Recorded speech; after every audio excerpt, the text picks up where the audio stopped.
I decided I would make a Raw review video. Probably not going to make too many more Raw review videos. The reason I don't, is because I don't watch it live on USA because it takes 3 hours, and the commercial breaks I just can't fucking deal with. I'm pretty sure it's an hour of commercials. It's like a 2 hour show with an hour of commercials, and I don't like it. So I watch it on Hulu or something like that, where it's there's no commercial break every fucking 6 minutes or whatever the fuck they're doing. But it's the Raw after WrestleMania. It's a big Raw usually, and it was today. It was tonight. So we got Zack Ryder losing to The Miz by a distraction from Zack Ryder's dad and The Miz's wife. Got into a fight outside. She used to be a wrestler. I forgot what her fucking name is. Some Maurice, I think. Yeah, Maurice. That's her name. And Miz took advantage and won the match with his fucking full Nelson face plant move, the skull crushing finale. But there's a rematch on SmackDown. I kind of like Zack Ryder winning the Intercontinental Championship at WrestleMania, even though he just lost it tonight. I still think he needs to win it back on SmackDown, or something needs to happen to where they do a pay-per-view, probably at Extreme Rules, because I'm sure they'll bring outside interference or something, and then there'll be a grudge match at Extreme Rules to go against The Miz.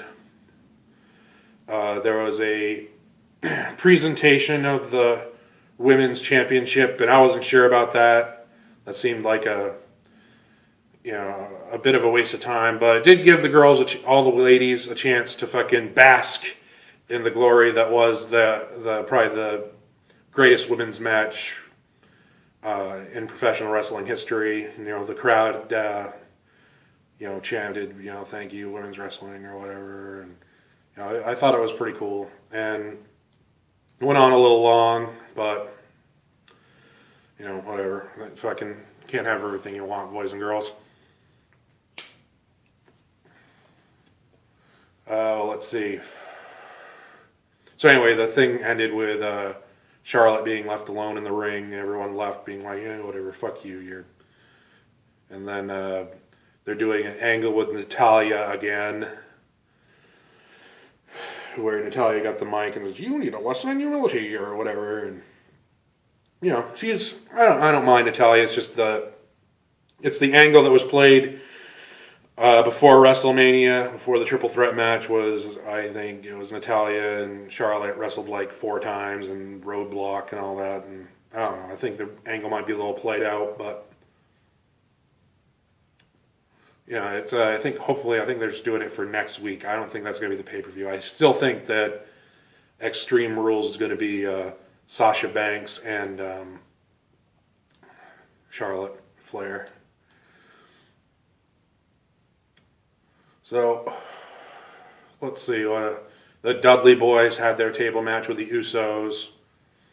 That was all right. I mixed it up a little bit. You haven't seen a tables match in a while. And that was nice. Then you had the soft guys come out. I don't watch much NXT, so forgive me. Sometimes I forget their name. Big Cass and Enzo Amore. But their women manager, Carmella, was missing, and that is no good. No good. She's hot. She needs to be there. Because that she's part of the fucking promo that they do every match with his rhyming, where he's 7 feet tall and Carmella's hot, and stuff like that. So but Enzo didn't miss a beat though. He fucking went right along with it, with just cutting her out of their promo, I guess. It's not really a promo, but their entrance always has them say the fucking SWAFT, soft. And Big Cass is 7 feet tall. You can't teach that, So I think that'll be a cool match. I'm glad they're kind of coming up to the main roster. Corbin's up to the main roster now, it looks like, too. When he won the Battle Royal. I think he's kind of a cool character. He did do a little bit of talking. I didn't think it was too shabby. He wasn't too shabby on the mic. Not too shabby on the mic. Oh, then you had Apollo. He has some cool moves. He didn't go on the mic. I don't think. I might have been out for a smoke break, and I came back late to the show with their fucking every 6-minute commercial break. But, he did his standing moonsault, which was pretty awesome, and his spinning powerbomb there. It looks kind of like Sami Zayn's move, except he doesn't sit down. But, I like his moves, and I'm not sure how he'll do on the mic. Like I said, I don't watch a lot of NXT. We'll see how he does on the mic. If not, he's just a kind of a cool wrestler to go, for mid-card until he gets good on the mic, which is what fucking Roman Reigns should have been, but whatever. And Raw was a pretty awesome Raw. You had the Fatal 4-Way main event with the phenomenal one, AJ Styles. You had Cesaro came back because Sami Zayn got attacked by Kevin Owens in the back, got injured, got put through a table.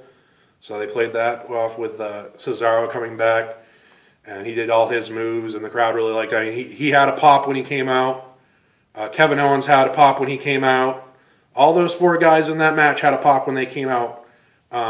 Even Chris Jericho had a pop at the beginning of the show, when he confronted...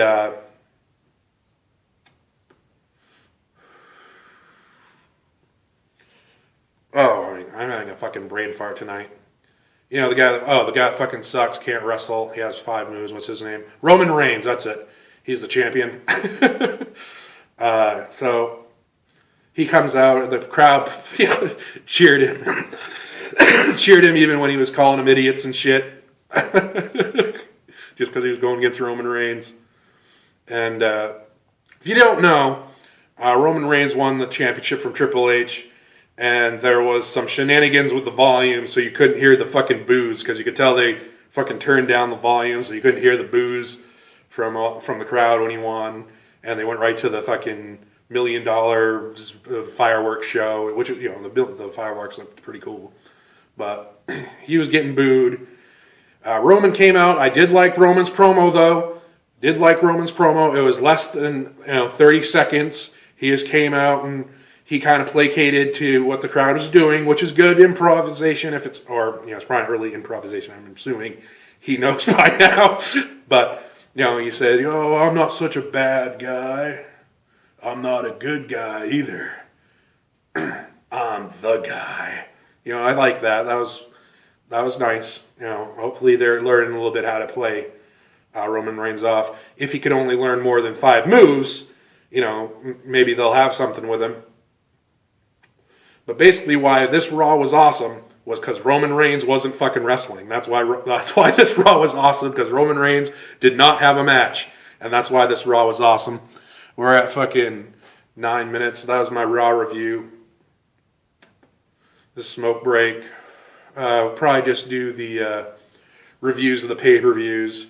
Because probably if I upload a video on Tuesday night, Wednesday morning, by the time it fucking uploads to YouTube, it probably is not going to get a lot of views. Not that I get a lot of views anyway, I guess, but it's probably going to be dated. You know what I mean? So I'll probably just stick with the pay-per-view reviews. If something happens that I find ridiculous, it happens on one of the Raws, I might do a late upload on Tuesdays.